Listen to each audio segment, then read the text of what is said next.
let's talk about training a little bit more detail. You mentioned USRPT. This is something that, you know, you're pretty well known for. So kind of break that down for someone who's like, what is USRPT? What is USRPT? Yeah, so USRPT, acronym for Ultra Short Race Pace Training.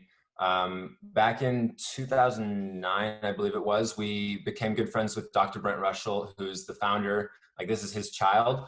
And over the years, we've kind of morphed it a bit to cater to what we train for. But the idea behind it, and if I was to put it into one word, it's all about the principle of specificity. So the more specific we can be to our race, the higher the likelihood of us coming to race and our body just naturally outputting what we've programmed it or coded their mind to do. And so it's through these repetitive actions that we're able to race confident, knowing that we've conditioned ourselves to be there. And so what we'll do is we'll take an event, say, just to make the math easy, like 100 freestyle. We'll be doing 25s at 100 pace. So we always go about 1/4 of the distance. So like if we're 200s, it's 50s, 100s, we're 25s. We'll break down the time. And the goal is obviously we use our personal best, or if you're shooting for like a national record or a world record, things like that, you can break that time down, split it up. If I'm wanting to go under a minute in my 100 free, I have to now hold 15 seconds for each 25. And then once we go over that time, you know, you create your neural pathways, you break down, you rest, you go again. So it's all about that repetitive movement. And what we found is really interesting is because of the way our brain works, we code these things, but it's also when you train using multiple different like tools, kicking, underwater, like other things, your brain kind of doesn't know what to grab and it jumbles a lot. Obviously you can create a strong vessel, but a lot of the times your body's not going to know exactly how to replicate it when it comes time to do it. And so that's essentially what we're doing with USRPT, is just training myself to happen just habitually so that it just outflows.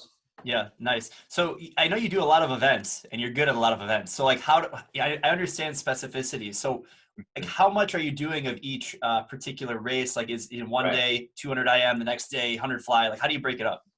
Yeah, so we balance it out pretty evenly.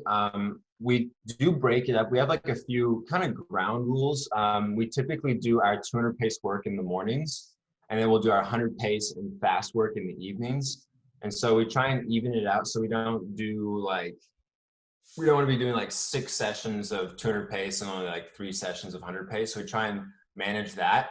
But as far as like training for a specific event, what we often will do is we'll look at whatever competition we're training for. So right now the focus is Olympic trials. Typically it's like a pro series or something like that. And for a few months out, we'll be like, okay, this is what events I have on this day. And we'll map it out. And then we'll try and train those events in that lineup order. That way my body kind of has an idea of like, okay, like I'm going to go from butterfly to backstroke to freestyle. And so it's all about a little bit of a prep going into that meet so that when it comes time to do the meet, there's no real shock on the system. But apart from that, we try and keep it relatively balanced. I think going into the season now, we'll probably front load a bit more on the 200 pace. So keep the base a little heavier. And then as we get closer to it, we'll whittle down to more speed work, more focus on the 100 pace and the top end speed, because that's something that's really easy for me to build because I'm naturally very quick, but I know that my challenge is obviously getting that endurance back. Yep, totally. Fast twitch. Speed is the name of the game. So when you're breaking down like a specific a race that you want to go fast in, is it always okay, this is my best time and I'm trying to go half a second faster, or is it always like this is the world record, or this is like my ideal pace that I'm trying to hit? Yeah, so what I found, and we kind of went back and forth with this for a while when I was younger, is I used to target a national record and we would be like, okay, these are the paces I need to hold in order to get this record.